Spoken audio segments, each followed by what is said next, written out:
I thought we could touch upon creativity and what it actually means to be creative. And when you look at the dictionary definition of creativity, it's the use of imagination or original ideas to create something, or inventiveness.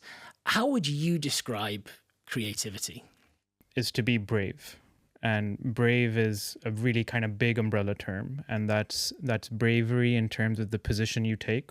It's bravery in terms of either finding a novel or unique way of using an existing tool, technology, surface, medium, right, to get your idea across.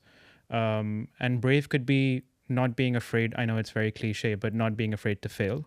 And often brands and businesses are so held back by the burden of success that that failure is not an option.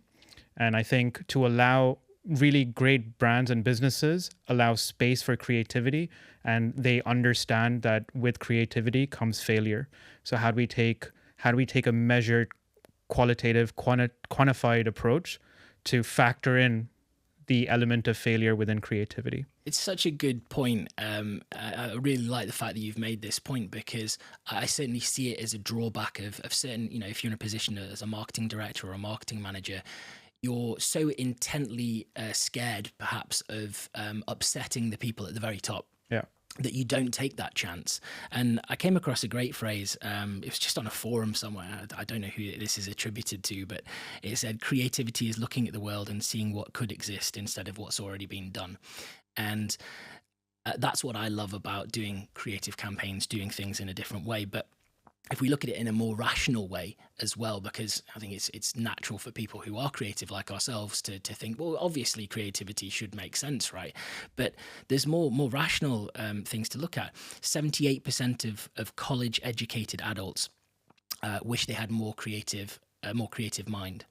But I would look at that and think those 78% of people who wish they had a more creative mind, maybe they're just not taking enough time to nurture it, because we are inherently born with the ability to be creative.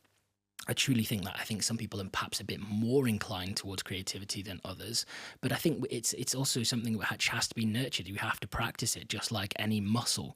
The other thing that I saw was that CEOs rank creativity and creative problem solving as their number one thing that they value in colleagues.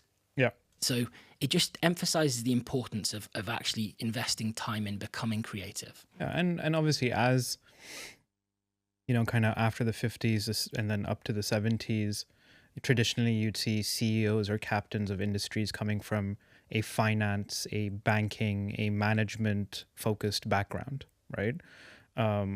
But as the role of communications is expanded, where it's not just kind of your traditional TV out of home, but it's everything from social, digital content, video content, and now even applications in Web3, the metaverse, right? More and more you're seeing top C-suite executives at these big business and brands being marketing people or comms people, because the inherent value of a business is no longer just the assets that it holds, but it's also the value of brand.